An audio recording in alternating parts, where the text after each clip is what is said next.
To set the stage in this time of an unusual run-up to the NFL Draft, In the Huddle with Matt Myles is joined by Ryan, who anchors the blind side. They execute a 5-round draft, going in depth on potential prospects for your beloved Minnesota Vikings. Enjoy. Oh, it's already going. Oh, it's quick. Are you Let's recording this? talk about the picks that happened near the Vikings and why it affects.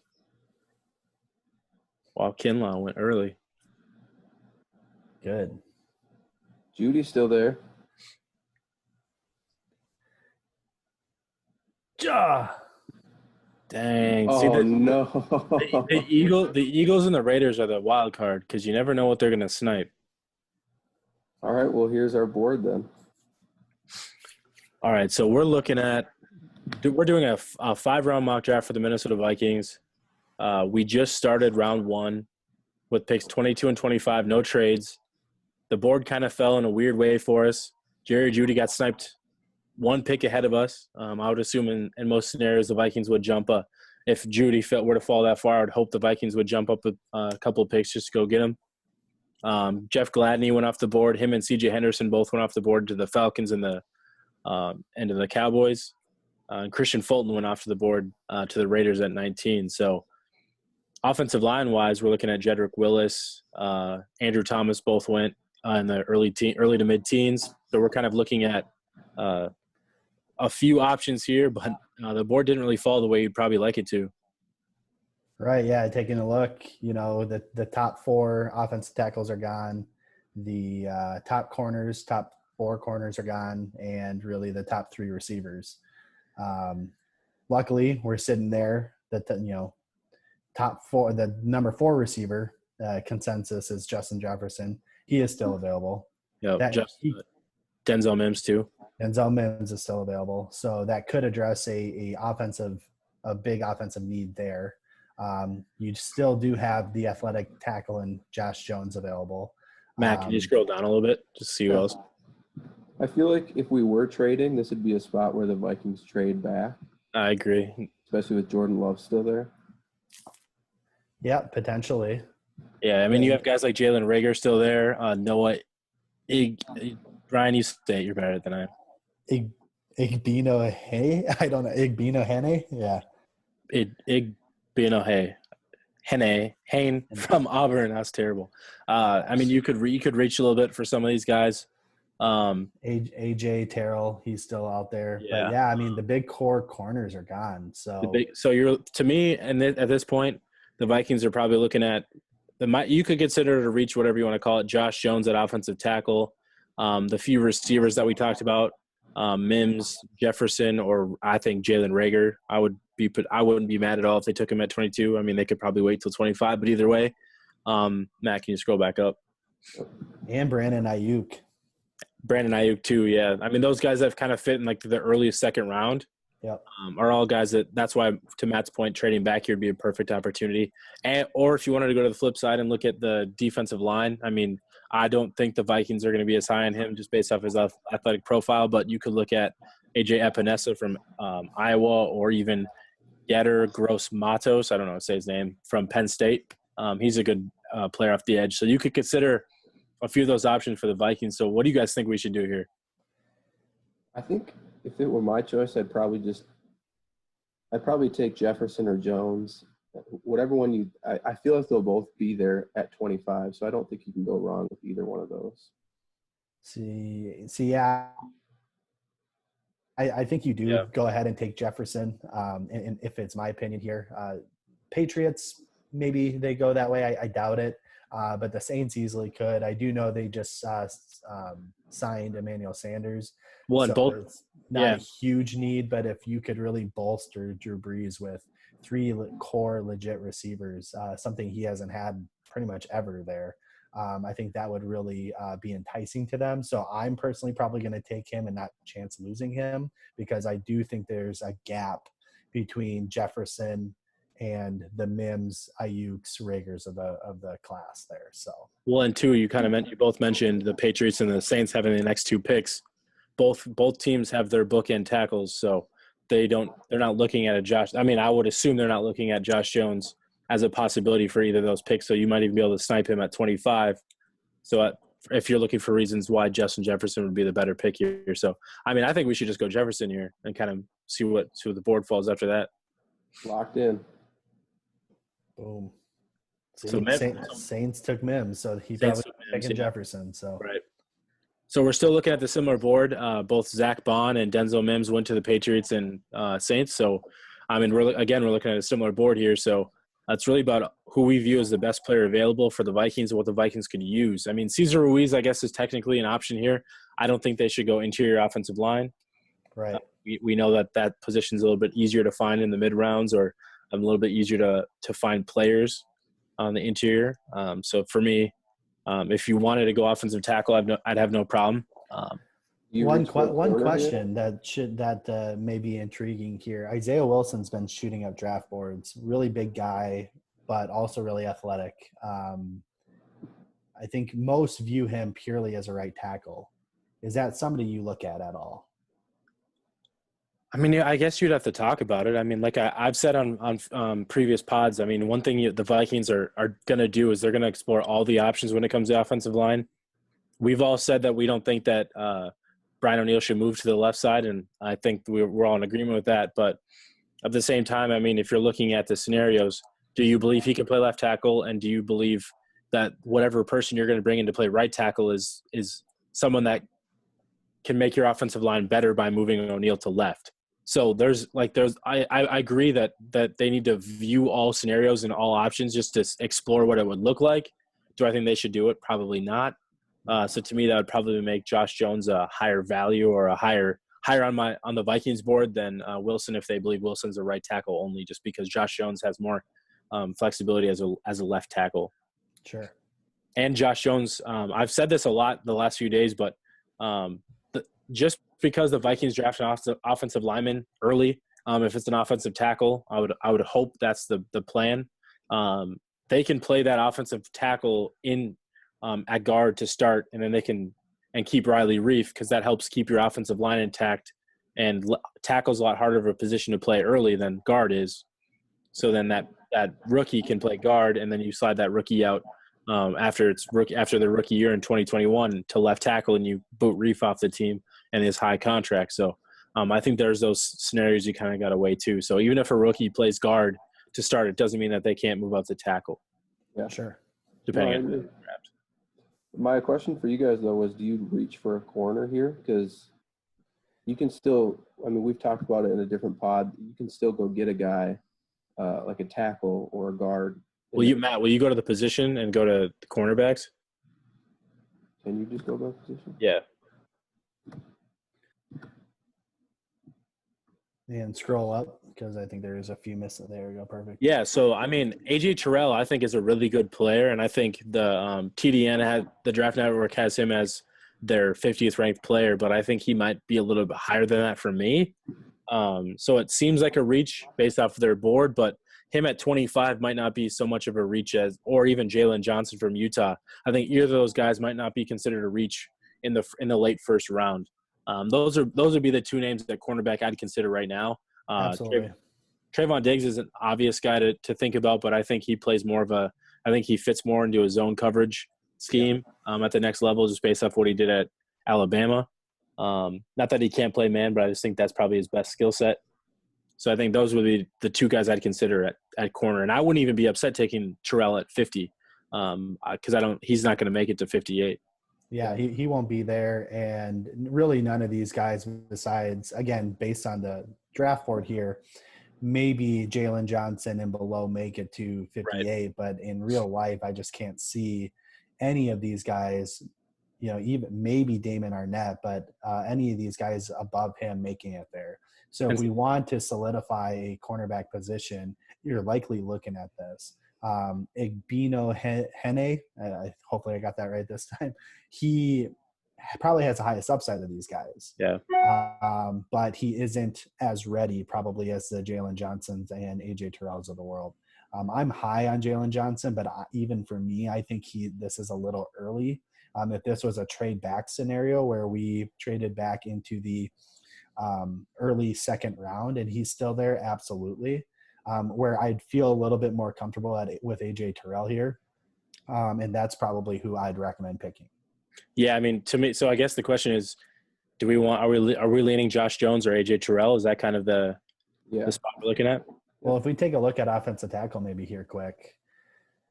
So if we look at the depth here, you have Isaiah Wilson. We talked about right tackle. So maybe let's start taking right tackles off the boards here.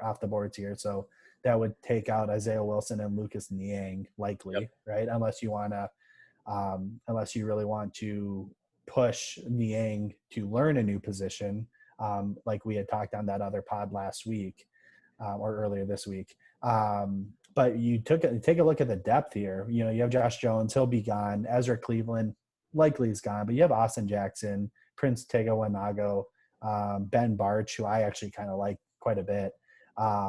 You have some guys here that likely are going to be there in the second, maybe even third rounds that, you can take advantage of, where I just don't see the depth at cornerback being there. Agreed. I think we have to go corner here. Yeah, I mean, I'm okay going Terrell if you guys are. Same. Yeah. Again, I think in this situation they would definitely trade back potentially. But yeah, I think if the Vikings were to fall to a situation where 22 had a player like Jefferson or Mims or one of their top receivers or one of their top players on their board available, and the board kind of fell this way, they'd look to trade back at least one of those two picks. Yeah. We went ahead and took AJ Terrell. Let's kind of see how the board falls from here at pick 58. Colts take Love right off the second round. That's a good move for them.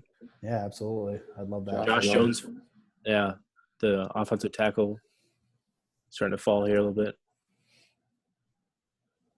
We're getting close here.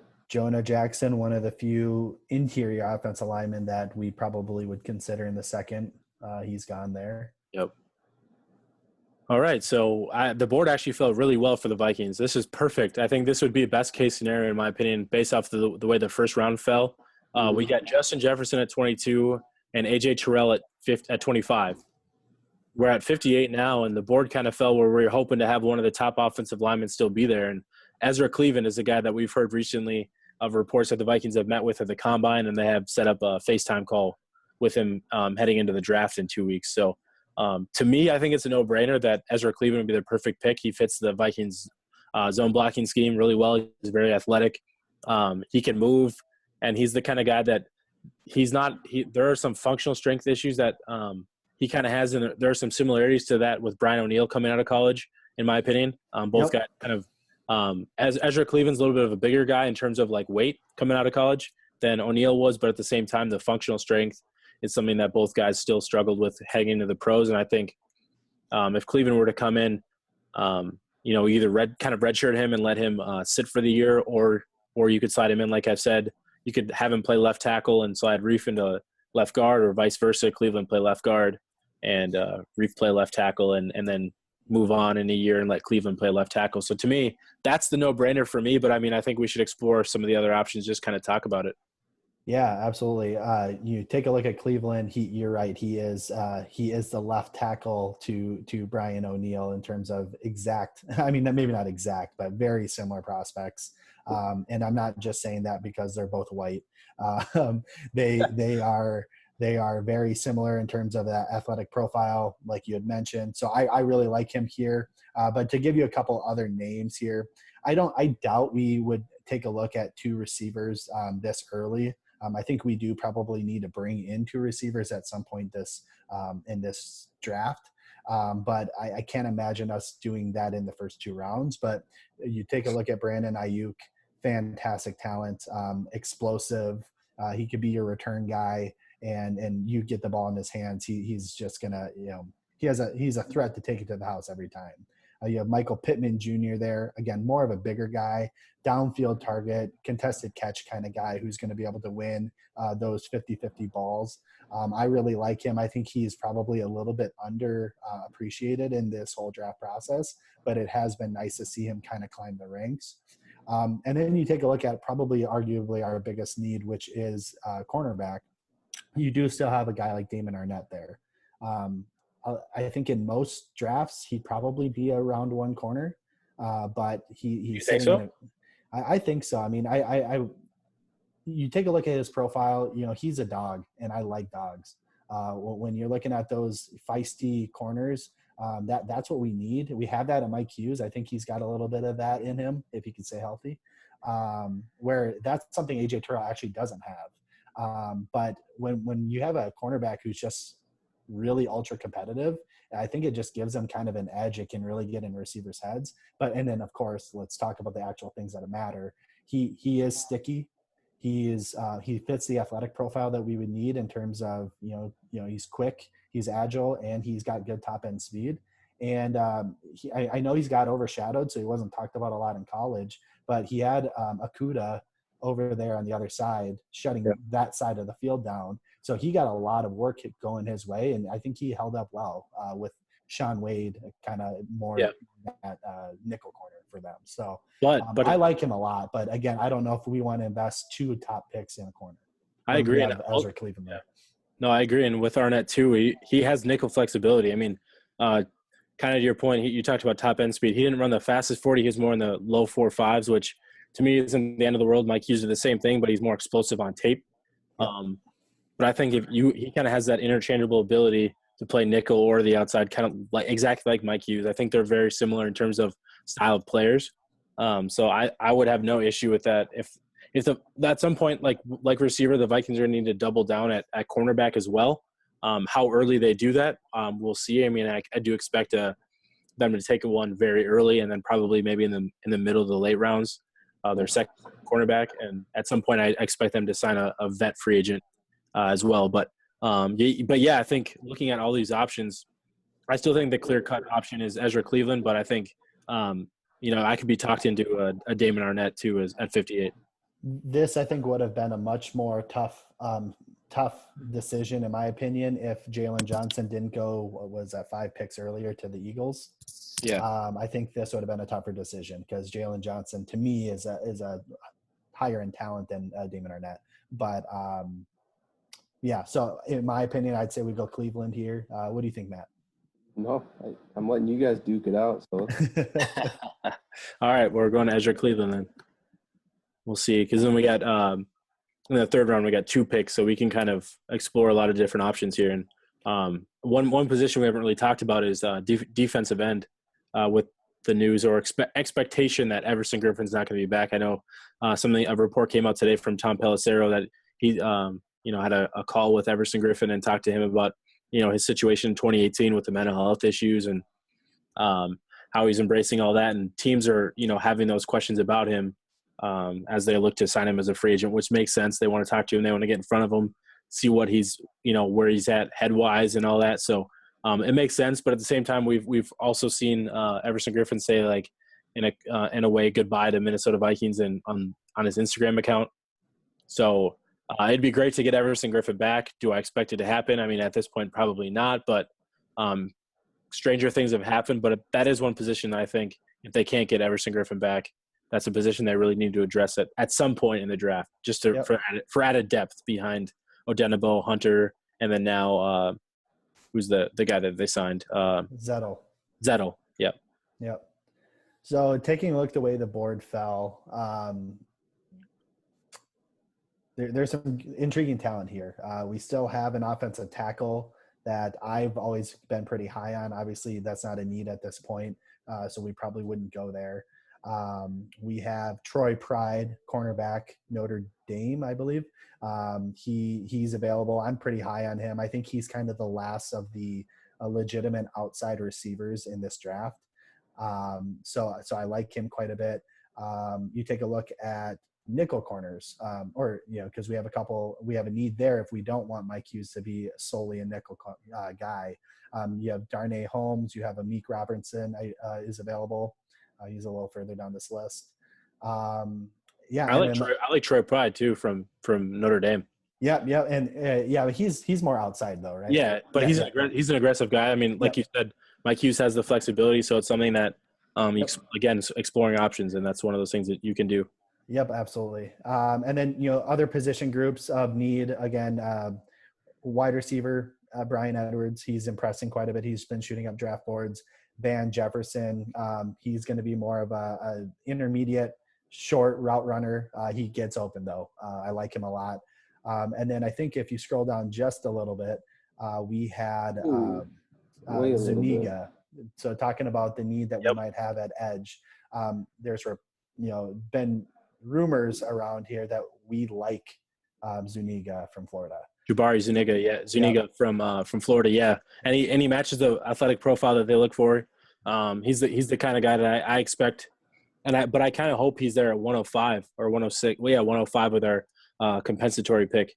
So I do think we could look at a different option and still hope that he makes it to that 105 pick. And then my one kind of I guess I'd say dark horse here.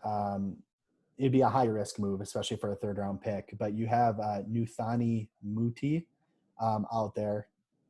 Again, he's interior offensive lineman. He would be a guard prospect. When he plays, when he's on the field, he is a dog, and he fits our scheme in terms of a zone blocking. He can get out in space. He's a road grader. When he plays, he's fantastic. It's just that he's, I think, only played 17 games in the last 4 seasons. So he hasn't been healthy. Achilles injury, knee injury, and I forget the most recent one. So for him, that's a high risk, high reward type pick. I don't know if we're comfortable making that today, but that's a guy that I've been looking at and really enjoying his tape. So. Yeah, I think that's tough with the injury history. I think that's really hard to bet on in the third round. I mean, I understand he's probably going to be in the middle rounds, day 3 kind of pick just because of the injury history. I mean, in 4 years, if you miss that many games, you only play 17 games in 4 years because of injury. That's a tough scenario to kind of want to bet on. But I understand it too because there is upside. A lot of upside, big team need, but at the same time, like I said, there's a big there's a lot to be worried about there. Definitely. And I wonder if Ben Barch could flex to guard. I'm not sure. They tried him at the Senior Bowl. Did they? And did it work? I don't remember. I don't remember either. But at the same time, I mean, teams want to see what kind of flexibility he has. I mean, coming from a D3 school, to expect him to hold up at tackles. Not that he won't be able to do it, but I mean, if I'm an NFL team, I'm gonna at least have that question of maybe we need to slide him into guard. Absolutely. Well, ultimately, I know we're taking a lot of time here. Yeah. Troy Pride's probably my pick. We do need to double up at corner. He is the best of, I think, that kind of second tier of corners that are left in this draft from the outside perspective. And I'm comfortable with Mike Hughes playing nickel. So that's a route I would go personally. Yeah, I'm good with that. And hope that Zuniga falls to the 105 pick. Yep. About to find out. And who knows? In real life, we have that extra compensatory pick. We may try to move up to secure him. It looks like, of course. Oh, he got sniped by the Rams. The one pick before us, of course. And Tyler Biadasz, I don't know how to say it. From Wisconsin kid. Yep. He's another guy that I could expect the Vikings being high on too. So that would have been another pick that I considered. With that, though, there. What's that? Ryan's guy is there. Prince Tega. I do like him, but I don't really see him. I don't see him being able. I mean, he maybe could flex into a guard, but with us taking Ezra Cleveland already, I don't know if that is something that he would even want. Granted, he doesn't really have much control over it. I'm sure he could go in there, but it would be a waste of time. He has got the athletic profile to be out in space or out on the edge. So I wouldn't see that happening unless that was maybe a pre-plan that we just don't know about from our coaching staff. So definitely, let's take a look at the defensive ends that are there, though. just to see who might still be available. Man. So I haven't done a ton of research on some of these guys. From what I've read on this Bradley Anai, he is more of like an effort guy, not as toolsy as I think our coaching staff would prefer. Highsmith, I think, is a little bit on the opposite side. So production wasn't maybe quite there 100%. I mean, he was playing at Charlotte, so lesser competition. So there's some questions there, but I think he is more of a toolsy prospect. A guy that I like that I actually had done a little work on is Alton Robinson, which he's a little bit further on this list. We might even be able to wait till the fourth here.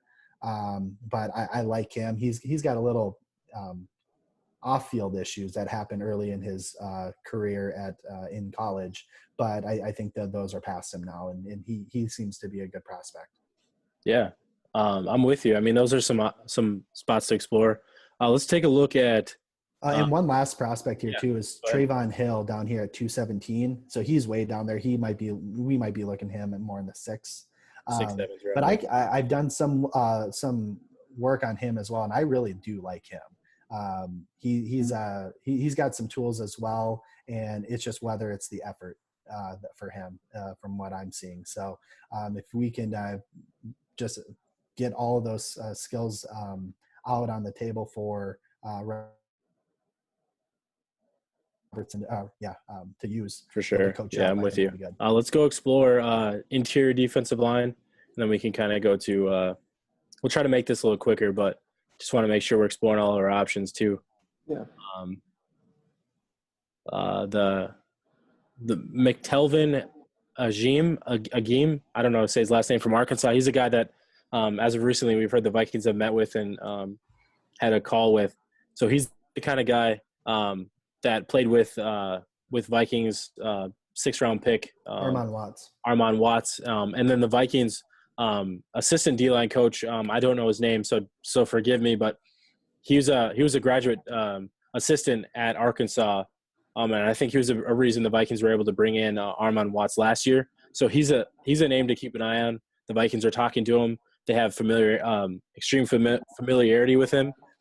Based off of Armand Watts and their assistant D-line coach. So he's a guy to keep an eye on. He might not be a pick at 105, but I think an early day 3 pick could be an option for the Vikings if, looking for interior D-line depth.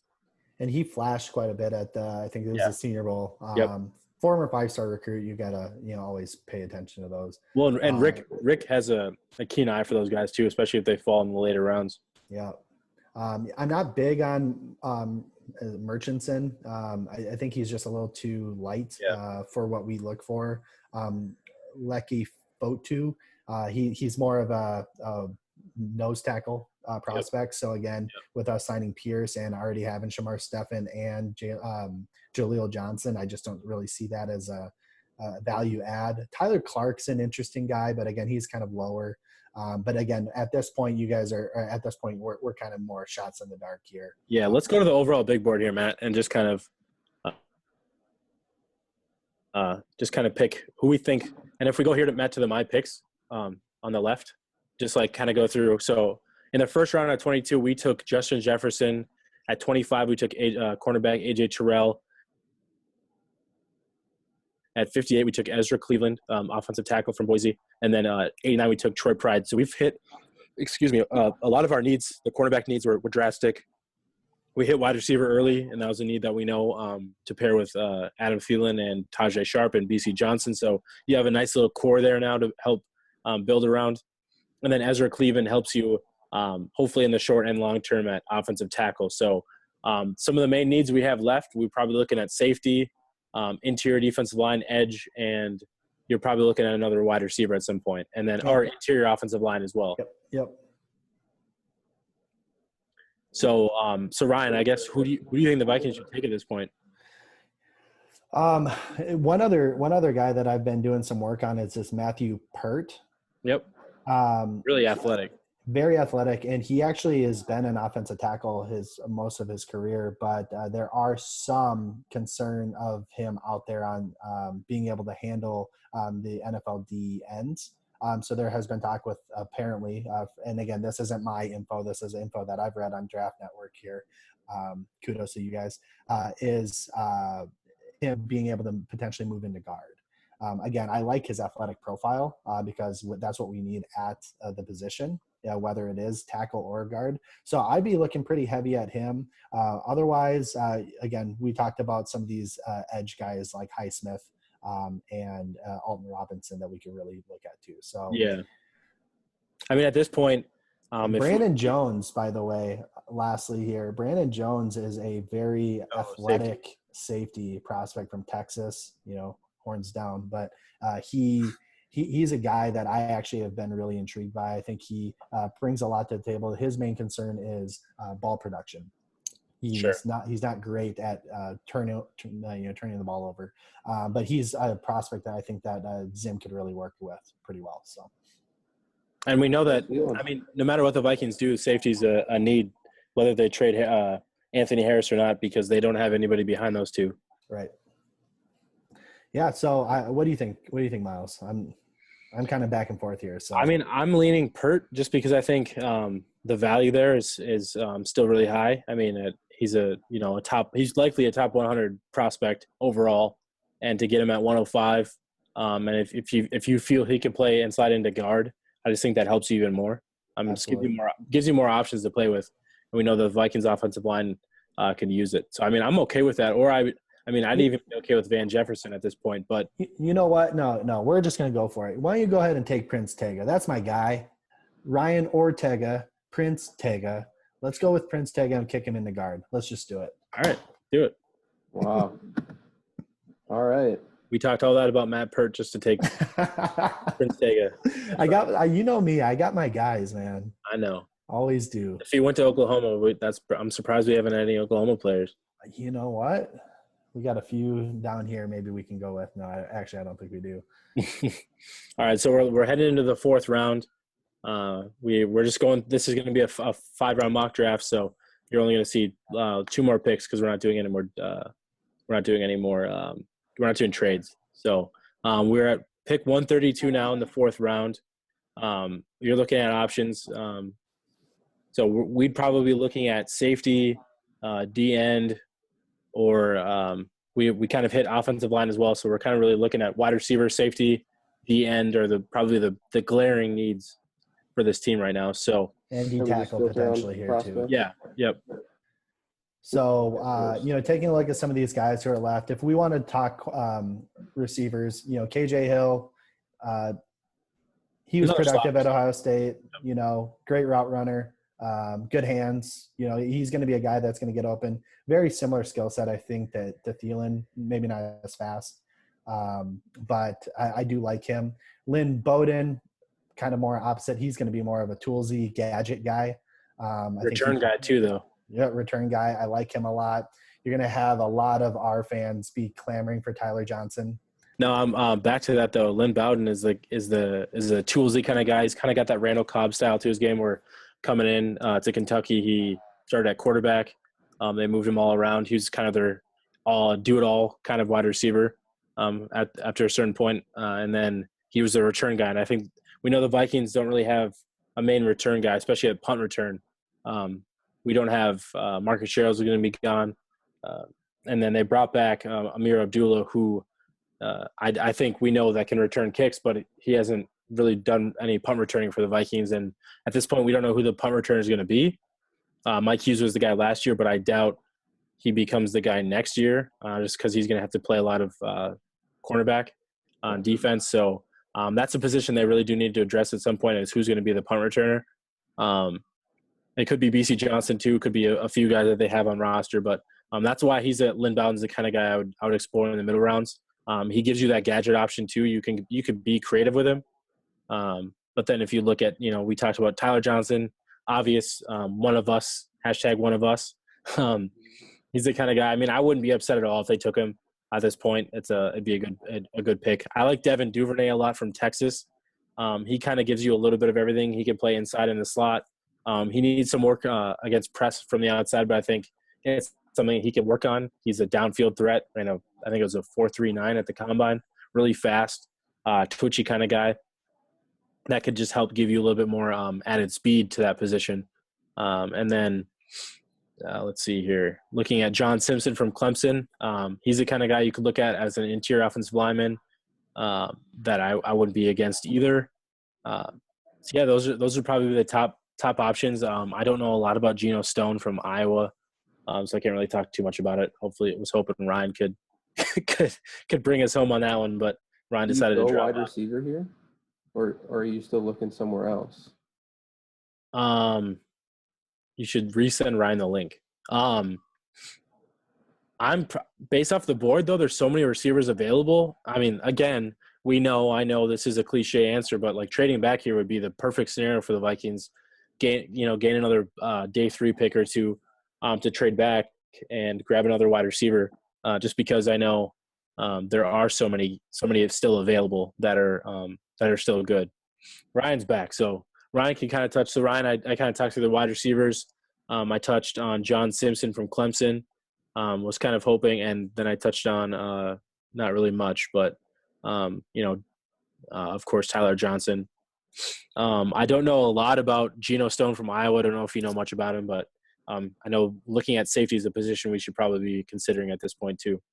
Yeah, and one other guy I was going to mention before I dropped off, and before we, once I ended with the receivers, was there was an interesting guy in James Morgan, quarterback, which is a position we never address in the draft. So he's a guy that kind of mirrors a little bit of what Kirk Cousins does, so he'd probably be a good backup. Yep. And again, maybe some upside there to maybe be something more than that in the future. But at this point in time, there's a lot of good talent out here that I'd probably just wait on quarterback, given the fact that we gave that contract, unfortunately, to what's his name? Gosh, I'm drawing a blank. Not Kirk, but our backup. Oh, Sean Mannion. Mannion, that's right. So I know who I'm taking here, by the way, but I don't think he's as low on this board as he should be. If you go back to safety, Matt. J.R. Reed. J.R. Reed or even Tanner Muse. I know he kind of fits that hybrid linebacker safety role, but the guy can fly. He's an instincts, type of player. I think he's a really good player. Had a nose for the ball last year at Clemson. He's big, but isn't he kind of like Sendejo in a way? I think there might be a little bit more control. Yeah, I'm saying. But I think I mean he could be he's a downhill type of safety / linebacker. But I think if you wanted to help keep, it's all about what can he do, and I think he could do a little bit of everything. He's obviously not as good as, doesn't have that like same instincts as Harrison Smith. He's also bigger than Harrison Smith. But I think he's the kind of guy that you could bring in and kind of plug him into multiple spots, because he could be a backup to multiple spots as well. So I wouldn't mind him there, but that's just me. And then J.R. Reed's the other guy that you mentioned that I think would be a really good potential spot for the Vikings to take for depth at safety. I would just like him because he would ruin our boys' mentions. Yeah. Another safety I do like here is Julian Blackmon. I think he's going to be a little bit more of the, unlike Muse and Reed, who are going to be, Muse maybe has a little more flexibility, but Reed's going to be a little bit more of a box guy. I think he can flex out a little bit, where Julian Blackmon, I think he has the ability to operate as the single high safety if needed. Let's take him. I mean, I'm okay with that pick because the Vikings, with the two guys they have, having another guy that can be a little bit more of a roamer up top, just whatever they could do to help keep Harrison Smith closer to the line of scrimmage, because that's his strength, and that's something you allow him to play more free. That's the best case scenario for Harrison. You guys want Blackmon? Love it. Let's do it. Love it. Ryan, I also talked about trading back here just because of all the wide receivers that were available, but of course we're not doing that, so that's okay. That's okay. But I think grabbing one of these guys are going to fall to the fifth for us. So definitely. So with our last, do we have 2 4th-round picks? I missed that. No, this is the fifth here. Oh no, this is our pick from the Bills. Yep. R.I.P. Oh man. Oh, Duvernay went, man. Duvernay That's went. I was going to go too. Yeah, I like him a lot.